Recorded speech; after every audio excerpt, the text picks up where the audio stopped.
versus Billy Joe Saunders, the WBO World Middleweight Championship, December 19th at the Manchester Arena. Tickets on sale now at frankwarren.com. Or to watch on TV, subscribe at BoxNation.com.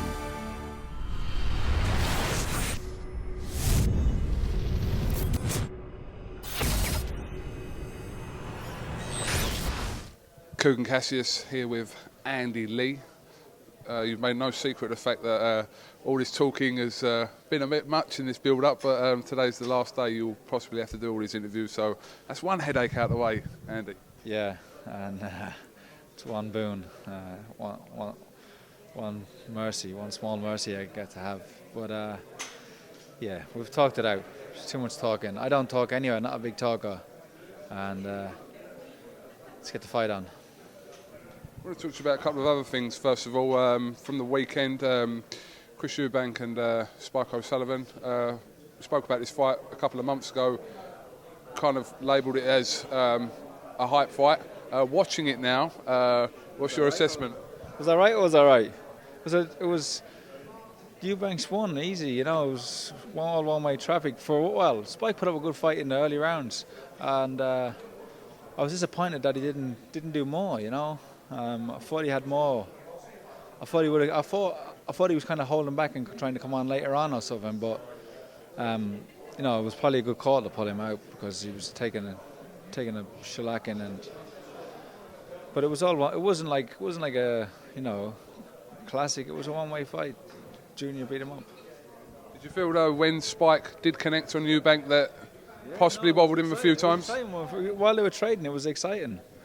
And you know, Junior's an exciting fighter because he has a little bit of vulnerability, and he also can dish it out. So it was a good fight. It was a good fight.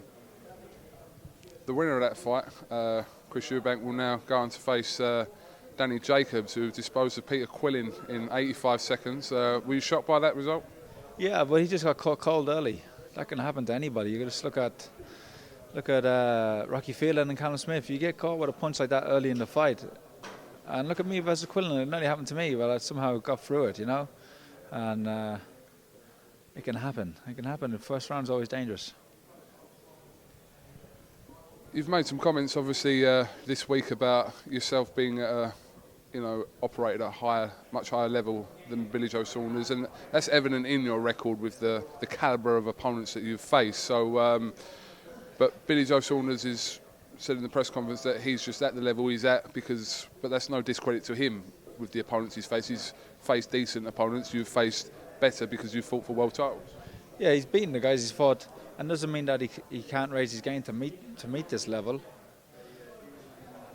But there's you know, this position that I'm here now, I've been in it many times, fought undefeated guys, and I've fought you know, young fighters, hungry fighters, and it's just another fight to me, you know. I know Billy Joe Saunders well. I know what he's bringing. I know how hungry he is. I know the competitive nature he has because we're from the same background. I know exactly what he's thinking. But it doesn't change anything because all the other guys I fought have had similar hopes and fears. But I just got to take him like any other fighter. 2 or 3 days away from the fight now. How overall has this fight been perceived within the traveller community for you and Billy Joe? There's a lot of pride on the line, a lot of stake, bragging rights. I wouldn't say it's like his side or my side because we're not really people who'd be in touch much, you know. I'd only see Billy Joe and his family around boxing, really, you know. I mean, I wouldn't be bumping into him anywhere else. But I know there's a lot of people. There's people who know each other, and there's a lot of back and forth, WhatsApping and text messaging and a bit of banter, I guess. So there's a lot. People are interested to see who's the best, you know what I mean? Travelling people, gypsy people, we're very proud of our fighting heritage. It's something we pride ourselves in. So you know, it means a lot to us. And yeah, this is it. This is for all the marbles. It's the middleweight championship of the world. This is bigger than anything that's ever happened between two travellers. So it should be a good fight. Read some comments by you. When I read these comments, I always wonder, did he actually say, did he not say? But I mean, this is quite obvious that in the fact that it doesn't matter where you are in what stage of the fight, your punch can always give you the upper hand in a fight, and that's been evident in your sort of 2 out of your last 3 performances. Yeah, Of course, I can always. I know that's there. I have that in the locker. I'm not going to try and depend on it. My plan is to box from the start and dominate from the start. But I know if I am down at any stage, I can pull out the bag. And my opponent has to know that as well, because then he has to look at my last few fights.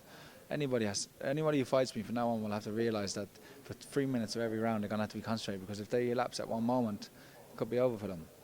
So listen, I'm not going to depend on it, but I know I can do it if I have to. Just a final word on Tyson Fury. A couple of weeks ago, 3 weeks ago now, in Dusseldorf, becoming unified heavyweight champion of the world.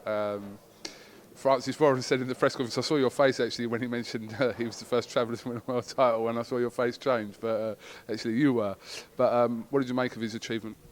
I was over the moon for him. Like unified heavyweight champion of the world. It's fantastic. Someone to come from Britain and do it.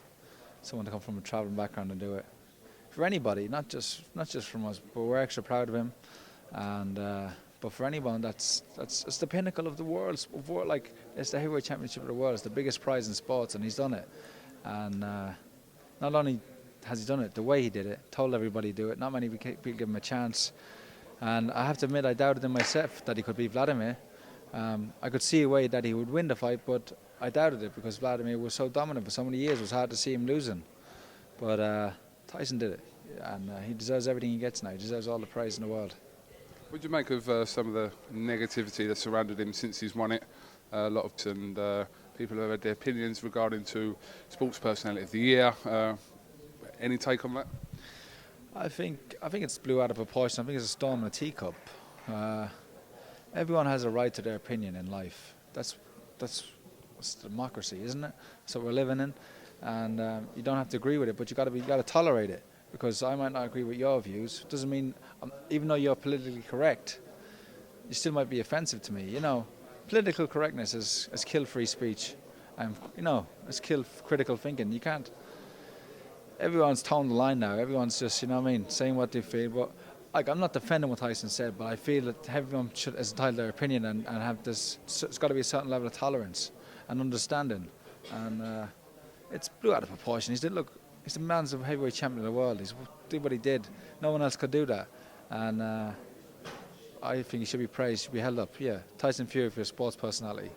There you go. 100%. Yeah. All right, Andy, listen, thanks for talking to us, and best of luck. We've got the weigh-in on Friday, and then Saturday night, there will be no talking. It's all about what happens in the ring. That's it, yeah. Look, if you can't fight, talk. Because you got to get attention some way. I can fight, so I don't talk. I get in the ring and I'll do my talking there. That's it. Peace. Thank you very much. Cheers, Andy.